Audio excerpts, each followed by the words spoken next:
déférant à cet honneur qui m'est fait, j'ai l'avantage d'introduire au prétoire magistrat Adeline Antoine Jules Mist, magistrat Ronald Charles et magistrat Guillaume.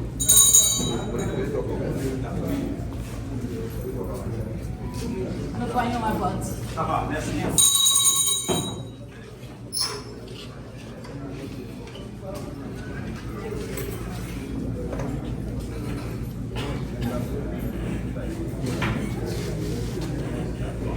Je jure d'observer la Constitution. Je jure d'observer la Constitution. D'appliquer dans l'exercice de mes fonctions. D'appliquer dans l'exercice de mes fonctions. Les lois en vigueur. Les lois en vigueur. D'aider à la distribution. D'aider à la distribution. D'une saine et impartiale justice. D'une saine et impartiale Et justice. de me conduire. Et de me conduire Comme un digne et loyal magistrat. comme un digne et loyal magistrat.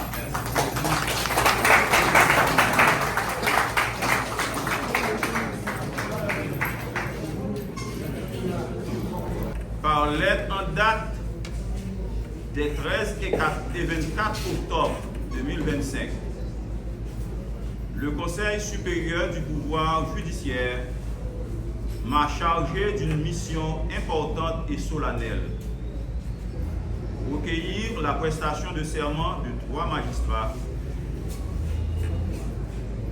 dont 2 juges et juges d'instruction au tribunal de première instance du Cap-Haïtien et un substitut commissaire du gouvernement au parquet près le tribunal de première instance du Cap-Haïtien. Précédemment affecté au tribunal de première instance parquet près le tribunal de première instance des Gonaïves. À la lecture de ces lettres, je dois vous avouer que j'ai ressenti une immense fierté.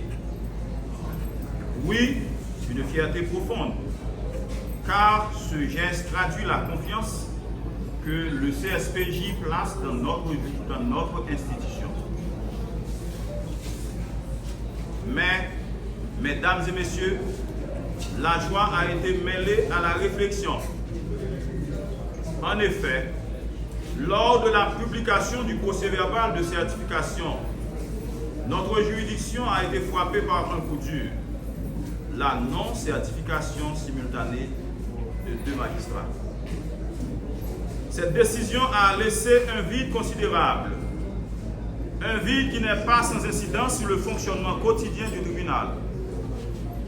Elle est intervenue à un moment où nous avions cruellement besoin de ressources humaines qualifiées pour assurer la continuité et l'efficacité du service judiciaire. Cependant, la lettre du CSPJ nous annonçait la nomination de 2 nouveaux juges. Et je dois dire, j'applaudis chaleureusement cette décision. Mais posons-nous la question, ce vide est-il réellement comblé? Car, dans le cas du magistrat Ronald Charles, il s'agit d'un renouvellement de mandat et non d'une création de postes supplémentaires. Quoi qu'il en soit, mes félicitations les plus sincères vont à tous nos nouveaux magistrats, qu'il s'agisse de promotion, de renouvellement de mandat ou de transfert. À ce titre, permettez-moi d'adresser une chaleureuse bienvenue à Madame la juge Adeline et Monsieur le substitut du commissaire du gouvernement Guy Vernat, qui rejoignent aujourd'hui le tribunal de première instance du Cap-Haïtien. Vous arrivez à un moment crucial. La société haïtienne a besoin de magistrats intègres, compétents et courageux, capables de garantir, défendre et protéger les droits fondamentaux, assurer la paix sociale et faire de la justice la véritable gardienne des libertés individuelles.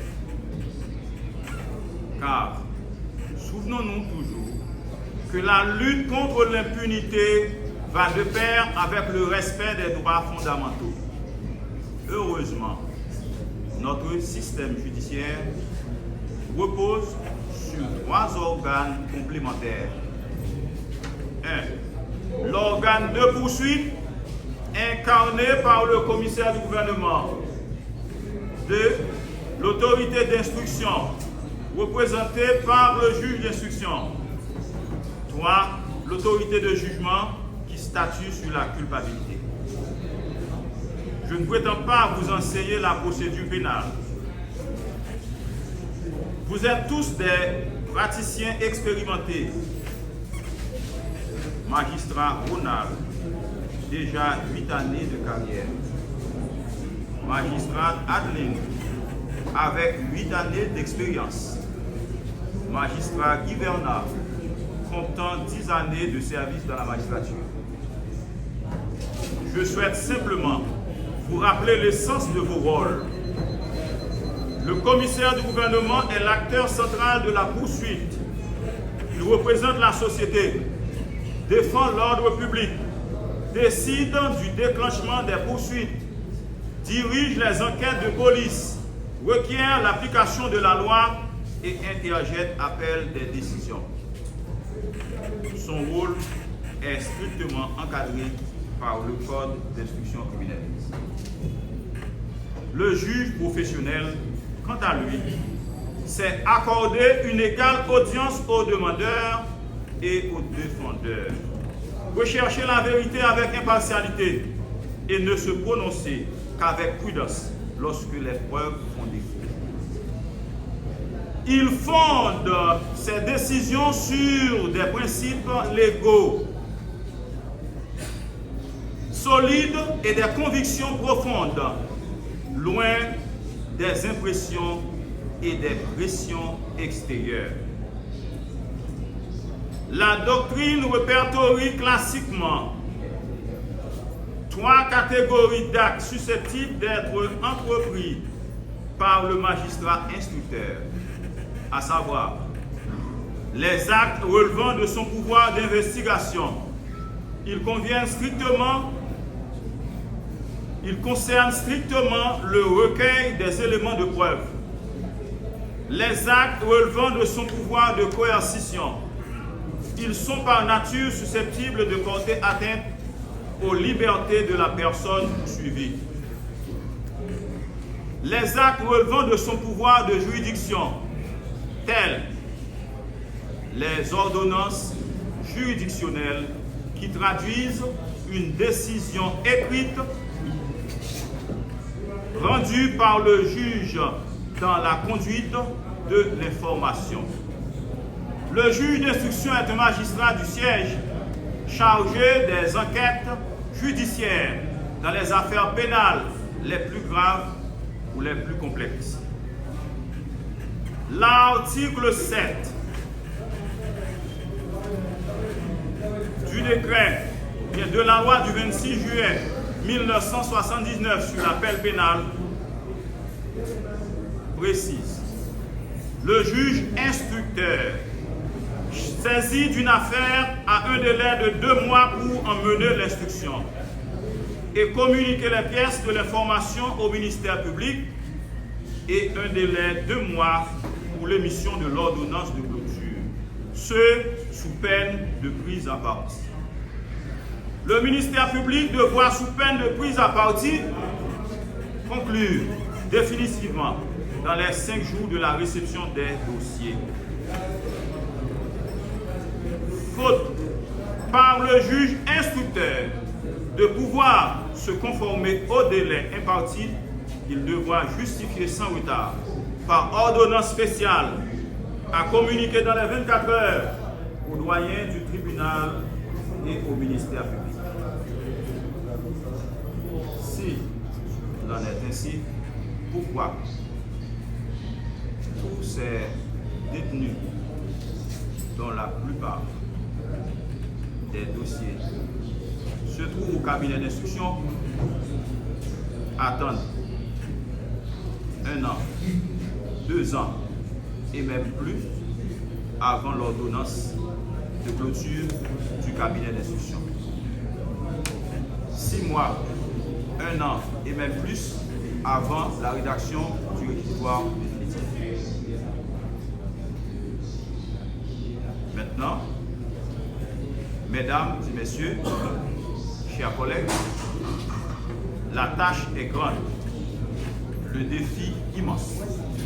Mais je n'ai aucun doute que vous saurez par votre intégrité, votre compétence et votre courage rendre la justice digne de confiance et garante des libertés de chacun. Bienvenue donc à Madame la juge Adeline et à Monsieur le substitut Guy Bernard.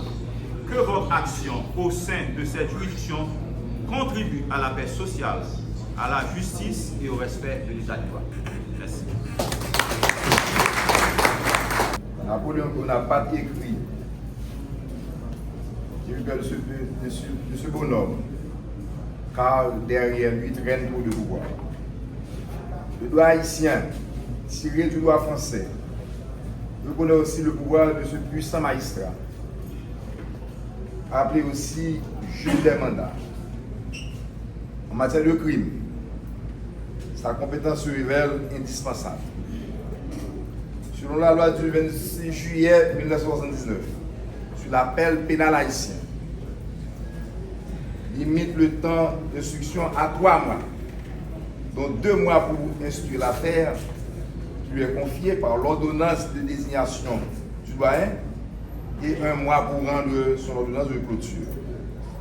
Chez nous, sans justification aucune, certains magistrats, par manque de respect pour la loi, ont gardé en prison pendant plusieurs années des sujets mis en examen.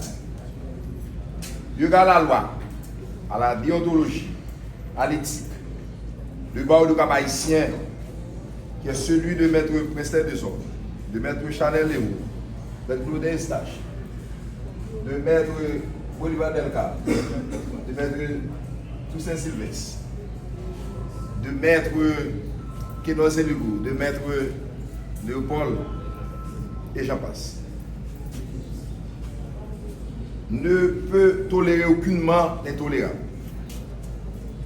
Comment imaginer, même après le délai légal, le juge instructeur rejette toute demande de main levée sollicitée par les sujets mis en examen, soit par peur d'être critiqué par autrui, soit par méchanceté, voulons dire à ces 2 nouveaux magistrats et également au ministère public et des serment que la main levée n'est ni une faveur, ni une démarche illégale, mais plutôt une mesure légale dictée par l'article 80 du Code d'instruction criminelle. On dit au doyen aussi, en qualité de juge de la liberté individuelle, reconnu par la loi, après le délai accordé par la loi au magistrat pour rendre son ordonnance, s'il ne parvient pas à le faire, la liberté est dans l'arrêt et la détention de l'exception, n'importe quel avocat de notre barreau, sans distinction aucune, puisque dans notre barreau, il n'y a ni de petits ni de grands avocats. Nous sommes tous égaux. Il n'y a pas de faiseur de roi au barreau de Cap haïtien. En ce temps que n'importe quel avocat peut assigner le commissaire du gouvernement en habeas corpus, le doyen ou le juge désigné sera tenu de prendre l'audience et rendre sa décision. Le barreau ne met pas en doute la moralité de ces magistrats. Nous avons toujours dit que tout bon magistrat doit répondre à ces 3 critères. Savoir, compétent. Il doit avoir une grande culture et surtout en herméneutique, puisque le magistrat est appelé à interpréter au jour le jour des textes de loi avant de décider, prévient toute mésinterprétation de la loi qui engendre de la violation de la loi et l'excès de pouvoir qui fera casser l'œuvre de ce magistrat qui affectera son honneur. Le juge n'est pas un toutiste, il doit penser à faire appel à des experts. Honnête, la corruption, c'est la corruption qui affaiblit notre système judiciaire et met le pays à genoux. Car le juge corrompu, le magistrat corrompu, ne peut prendre aucune bonne décision qui le fait respecter par plus d'un. Un bon magistrat ne doit avoir de clan. Il a sa conscience et la loi pour boussole. Il sait aussi que l'honnêteté est comme la virginité. De grand caractère, il comprend que ce que dit le baron de la Brède, Montesquieu, dans l'esprit des lois, le pouvoir arrête le pouvoir. Il agit comme une femme aux yeux bandés. Il n'a pas peur de perdre son boulot. Il comprend aussi que l'homme vertical n'a pas à craindre de ses détracteurs, car il peut lui-même frayer son chemin. On se rappelle de l'histoire de mon feu professeur de belles lettres au lycée Ville-Guerrier, Maître Caso Fils-Aimé, commissaire du gouvernement sous le régime de la Valasse. Il a dit à son ministre, le commissaire du gouvernement aimerait bien vous faire quelque chose pour vous, mais le ministère public s'y oppose. Le cas aussi de Maître Prince Osias, qui a eu le courage, sous le régime de la Valasse, de décerner un mandat d'amener à l'encontre du commissaire de police Jean-Marie Ralph Pétière, inculpé de tentative d'assassinat d'une élève. Maître Prince a préféré de démissionner au lieu de vendre son caractère. Le baron veut quoi aussi? Jusqu'ici, il y a encore des hommes qui sont capables de dire non face aux tempêtes judiciaires. Tout près de chez nous, on se rappelle de la décision du juge américain qui a eu le courage, face à l'administration du président Donald Trump, de déclarer illégal et arbitraire la fin de TPS des Haïtiens. On ne peut laisser passer sous silence la prise de position du doyen Joseph Alfred Maninga en déclarant la police est un organe d'exécution et non de décision. L'avancée aussi face au procès président Emmanuel Vertiler, après sa visite éclair au pays du Cap haïtien, mais pas de rendez-vous à conseiller. Il pas de droit à venir sans le pacter avec lui. Il était même dit, est-ce que le pays a marché? Pour élever la nation, il nous faut absolument de bons magistrats remplissant ces trois conditions. Le barreau comme dernier rempart de la société exhorte ces trois magistrats et tous les autres de ce pays à s'efforcer pour répondre à ces trois critères pour retirer le pays de son état moribond. Les magistrats doivent savoir qu'il ne faut pas mettre sa vie en danger pour sauver celle des autres. Le barreau exige le même traitement pour toutes ses filles et tous ses fils. Le barreau exige aussi des audiences religieusement pour tous les acteurs de la justice faire jouer pleinement leur droit et remplir leur devoir. Nous voulons réciter l'avant-gardiste de la Bazoche et du monde judiciaire. Puisse la grande lumière d'en haut continuer à éclairer nos pas vers une Haïti sans exclusion, sans discrimination, sans insécurité et sans haine. Merci pour Prenez besoin de vous dire combien je suis heureuse ce matin à l'occasion de la cérémonie de ma prestation de serment comme nouveau juge et juge d'instruction au tribunal de première instance de ce ressort. Gloire soit rendue à Dieu, car jusqu'ici, il m'a secouru. Sur ce, je remercie le grand Jéhovah qui m'a permis d'être ce que je suis aujourd'hui.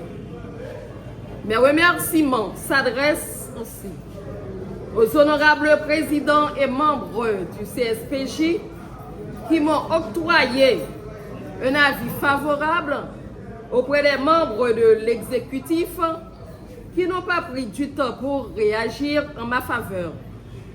J'en profite pour vous assurer que vous ne serez pas déçus. Un grand merci également à Maître Carlo Julmis, juge à la Cour d'appel du Cap haïtien, qui a été et qui est toujours là à me conseiller à travers ses expériences au sein de la magistrature haïtienne. Je remercie Monseigneur Gabriel Julmis qui m'avait conseillé avec insistance à aller de l'avant. Remerciements à ma fille unique, Staël Corlen Julmis, à mes frères et sœurs et à Yorvensky Pierre. Remerciements à vous tous et toutes qui avez fait le déplacement pour rehausser l'éclat de la cérémonie. Honorables doyens, distingués avocats, mesdames, messieurs, qu'il me soit permis de vous présenter à l'instant mon parcours professionnel. Le 20 août 1998, ayant assisté à la cérémonie de prestation de serment de mon fiancé d'alors, magistrat Carlo Julmis, j'ai été attiré par le doigt. Et en octobre 1998, après concours, j'ai été admise en première année à la faculté de droit des sciences économiques et de gestion du Cap Haïtien. Le 31 décembre 2009, j'ai présenté et soutenu mon mémoire de sortie. En mars 2011, j'ai prêté serment comme avocat stagiaire au barreau de la Grande Rivière du Nord. En février 2012, sur l'invitation de Maître Wilson Merville et Maître Harry Sanchez, respectivement bâtonnier et secrétaire trésorier de l'Ordre des avocats du barreau du Cap Haïtien, j'ai été accueilli à l'école du barreau du Cap Haïtien. En novembre 2014, j'ai été admise sur concours à l'EMA où j'ai suivi les cours correspondant à la formation initiale des magistrats pendant 16 mois en conformité aux dispositions de l'article 39 de la loi du 27 novembre 2007, réglementant le fonctionnement de l'école de la magistrature. Le 2 mai 2017, j'ai prêté serment et installé comme substitut du commissaire du gouvernement au parquet près le tribunal de première instance de Fort-Liberté. Me voici aujourd'hui dûment certifié par la commission technique de certification, assermenté et installé comme juge et juge d'instruction au tribunal de première instance du Cap Haïtien. À ce titre, je voudrais promettre au doyen du dit tribunal qu'il va avoir une collaboratrice respectueuse, laborieuse, immunisée par le vaccin de la non-corruption. Au commissaire du gouvernement et ses substituts, un OPJ qui travaillera en synergie avec les autres acteurs de la police judiciaire pour un travail de qualité. Aux représentants du ministère public, un juge de siège qui sera toujours sereine dans toutes les audiences. Aux différents avocats, un juge d'instruction qui traitera avec diligence vos différentes requêtes, peu importe leur nature. D'ailleurs, le fait par un magistrat de refuser de répondre à une requête entraîne déjà le déni de justice. Enfin, aux justiciables, que leurs dossiers seront toujours traités dans le délai prévu à l'article 7 de la loi du 26 juillet 1979 sur l'appel pénal qui précise: le juge instructeur saisi d'une affaire a un délai de 2 mois pour en mener l'instruction et communiquer les pièces de l'information au ministère public et un délai de 2 mois pour l'émission de l'ordonnance de clôture, ce sous peine de prise à partie. Je vous promets aussi de travailler dans le plus profond respect des droits fondamentaux de la personne humaine, de la lutte engagée par les autorités compétentes contre la détention préventive prolongée et pour la consolidation de l'état de droit que nous rêvons tous. Quant à la question de corruption, je profite de cette occasion pour vous dire publiquement que je continue et continuerai à prendre distance vis-à-vis de la corruption. Je voudrais m'adresser à tous les citoyens de la juridiction du Cap haïtien pour leur dire que les autorités judiciaires ont besoin de leur collaboration pour pouvoir bien remplir leur mission. Soyez toujours prêts à apporter votre contribution, de dire la vérité sans discréditer. Sachez que la justice ne vit pas de scandale, elle en meurt, dit Edzer Villers. Alors, évitez de prendre le devant de la scène à travers les réseaux sociaux. Quand vous agissez de la sorte, vous n'imaginez même pas le mal que vous lui faites. Laissez à la justice de faire son travail, car la magistrature doit être l'ultime rempart contre l'injustice, l'arbitraire et l'impunité. Elle doit incarner la rigueur, l'équité, la dignité.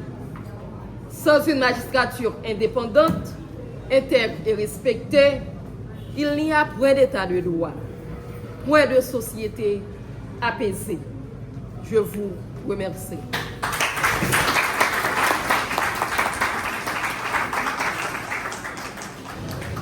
C'est un immense honneur pour moi qu'aujourd'hui, vous viendrez de cette cérémonie m'entourer de votre amitié. Et je vous en suis infiniment reconnaissant. Votre présence à la cérémonie d'aujourd'hui, bien sûr, ne traduit pas, évidemment, une certaine curiosité avec l'avènement de nouveaux juges d'instruction, de nouveaux magistrats du parquet. C'est bien plus que cela. Votre présence traduit votre attachement à la justice, votre engagement envers la démocratie, le renforcement de l'état de droit, la consolidation de la liberté individuelle et des droits de l'homme en général.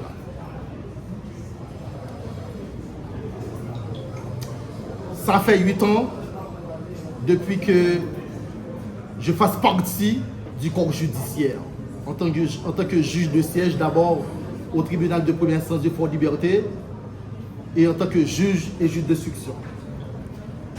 Le Conseil supérieur du pouvoir judiciaire a jugé bon de procéder au renouvellement de mon mandat. Je ne vais pas dire que j'en suis fier en raison de la précarité des conditions logistiques d'investigation. Mais je remercie le Conseil tout simplement parce qu'il a cru nécessaire de placer sa confiance en moi et je renouvelle au président et aux différents membres du Conseil mon engagement à poursuivre l'œuvre de justice. Mais nous devons dire en toute franchise que nous autres magistrats, nous évoluons dans la précarité. Parce que les pouvoirs publics dans le pays n'ont pas encore fait le choix d'une justice célère, d'une justice saine et partielle. Comprenez bien la situation dans laquelle évoluent les magistrats. Il y a un besoin pressant de justice dans le pays. Un besoin ardent, un besoin urgent de justice dans le pays. Et ce besoin persiste au fur et à mesure que le niveau d'information s'élève et que la législation se densifie. Les magistrats du parquet et les magistrats instructeurs ont l'impérieuse obligation de réaliser le délicat équilibre entre la protection de la liberté individuelle d'une part et celui de l'intérêt collectif d'autre part. En tant que juge instructeur, nous avons l'impérieuse obligation de préserver l'honneur des citoyens, de respecter la présomption d'innocence, de sauvegarder la liberté individuelle. Mais d'autre part, il nous faut protéger la société contre les sécurités galopantes, contre la criminalité transnationale organisée et contre la criminalité de droit commun. En effet, le respect des droits de l'homme ne peut s'épanouir ni dans la criminalité, ni dans l'impunité, forme d'arbitraire non moins redoutable. Les magistrats du parquet et ceux du siège doivent réaliser le délicat équilibre entre la protection de la liberté individuelle, le respect de la sécurité publique, la protection de l'ordre social. Cet équilibre-là constitue la clé de voûte de l'état de droit. La clé de voûte de l'état de droit. Mais nous pouvons constater que les pouvoirs publics dans le pays, en l'occurrence le ministère de la Justice et le Conseil supérieur du pouvoir judiciaire, n'ont pas encore mis tout en œuvre en vue de répondre aux attentes de la population. Et nous devons le dire haut et fort, parce que nous avons choisi d'être esclaves de la loi, d'être esclaves de la justice, mais pas à notre détriment. Pas à notre détriment. Le pouvoir judiciaire doit faire un choix clair. Si vous regardez dans le budget de la justice, 1% du budget, 1% du budget national est alloué à la justice. 1%. 1%. Donc cela traduit les choix qui ont été faits. Cela traduit les choix qui ont été faits. En tant que juge d'instruction, nous recherchons bien sûr les indices. Il ne demeure pas moins que selon la loi, le juge instructeur concourt au rassemblement des preuves. Mais, comme moyen, tenez-vous bien. En tant que juge d'instruction, nous avons à recueillir les indices à partir de la collecte des dépositions et les investigations matérielles. La collecte des dépositions, c'est-à-dire l'interrogatoire de l'inculpé, l'audition des témoins, les confrontations entre inculpés et complices. Mais nous avons aussi l'impérieuse obligation de procéder aux investigations matérielles, c'est-à-dire de procéder à des perquisitions ou visites domiciliaires et des saisies. Mais les pouvoirs publics dans le pays n'ont pas choisi de nous donner les moyens. N'ont pas choisi de nous donner les moyens pour procéder comme il convient aux investigations matérielles. En Haïti, la science ne mène pas encore l'enquête. Et l'instruction ne peut se confiner à des audiences de cabinet. Parce que le magistrat instructeur a l'impérieuse obligation de concourir à la recherche de la vérité judiciaire. Il est regrettable de constater que le magistrat instructeur est obligé de maintenir en détention préventive des inculpés pendant des mois ou des années. Pour quelle raison? Parce que les inculpés n'offrent pas des garanties suffisantes de représentation aux différentes phases de la procédure. La liberté est la règle, la détention l'exception. Mais les frontières du pays ne sont pas sécurisées. il n'y a aucune disposition concrète qui a été prise en vue de protéger l'honneur des citoyens, la liberté individuelle. C'est pourquoi nous disons haut et fort au Conseil supérieur du pouvoir judiciaire et au ministère de la Justice de prendre leurs responsabilités. Toutes leurs responsabilités, rien que leurs responsabilités. Pour quelle raison? Parce que la confiance en la justice est en train de se réduire en peau de chagrin. Je remercie le bâtonnier du Conseil de l'ordre qui vient de dire tout à l'heure que les magistrats doivent accorder main levée du mandat d'écoute. C'est vrai! Parce que la liberté est la règle, la détention, l'exception. Mais écoutez-moi, mesdames, messieurs. Les mêmes voix qui se revendiquent de l'idéologie de la liberté, ce sont elles-mêmes qui exigent des mesures fortes pour assurer notre sécurité. Les mêmes voix qui se revendiquent de l'idéologie de la liberté, ce sont elles-mêmes qui réclament des mesures fortes pour assurer notre sécurité. Or, la détention préventive est une mesure de destruction et de sûreté. Bien sûr, nous devons faire de notre mieux pour accélérer la procédure. Mais comprenez bien, en janvier 2020, il y avait 11 juges d'instruction dans le tribunal de première instance du Cap-Haïtien. Aujourd'hui, il y a seulement 4 juges d'instruction. Et la population carcérale s'accroît. Pour quelle raison? En raison de la politique pénale du gouvernement qui est plus répressive. La politique pénale du gouvernement est plus répressive. Comme corollaire, elle se traduit par l'augmentation du nombre de détentions et de la population carcérale et de la durée des détentions. Comment comprendre que seul juge d'instruction comme votre serviteur dispose de plus de 420 dossiers comme juge d'instruction?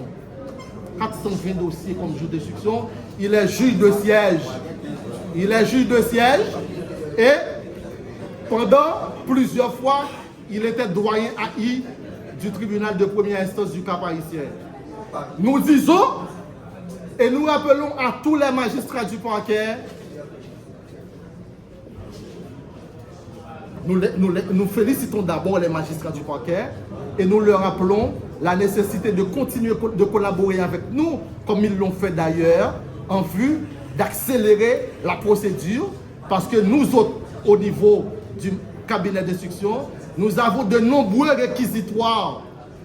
Nous avons de nombreuses ordonnances au fait de réquisitoire final qui souffrent au parquet. Et le magistrat instructeur ne peut pas rendre d'ordonnance sans collaboration du parquet. La société haïtienne doit le savoir. Le magistrat instructeur ne peut pas rendre d'ordonnance de clôture si le parquet ne rend pas dans le meilleur délai. Je ne vais pas dire dans 5 jours francs, comme le dit la loi. Pour quelle raison?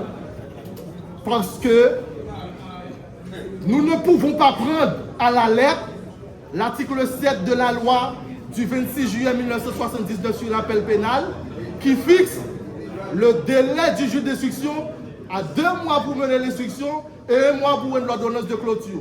Pour quelle raison le délai prévu par le législateur haïtien ne sied pas au droit pénal moderne et contemporain? Parce que la Cour interaméricaine des droits de l'homme, dans un arrêt, a formellement indiqué qu'il y a 3 critères pour apprécier le caractère d'une procédure ou d'une détention. Premièrement, la complexité de l'affaire instruite.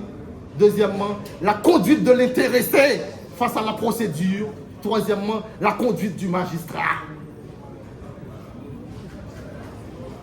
La conduite du magistrat.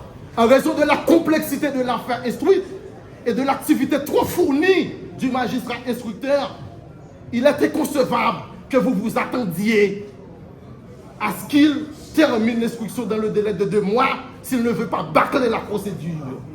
Les justiciables méritent plus que cela. Les justiciables méritent plus que cela. C'est pourquoi nous invitons le Conseil supérieur du pouvoir judiciaire et le ministère de la Justice à prendre leurs responsabilités en vue de nommer davantage de magistrats instructeurs au tribunal, comme ils l'ont fait pour les magistrats du parquet qui sont 9 contre 4 juges d'instruction. Aux justiciables, nous vous disons que nous allons faire de notre mieux en raison de la précarité des moyens logistiques d'investigation mis à notre disposition. Nous renouvelons notre engagement de continuer à collaborer avec les magistrats du siège, du parquet et nos honorables confrères du barreau. Nous avons fait le choix de servir le pays avec compétence, avec intégrité. Mais certains individus malhonnêtes pensent que nous autres, nous ne voulons pas travailler. Nous avons de nombreux ordonnances au parquet à fait de réquisitoire final. La société doit le savoir.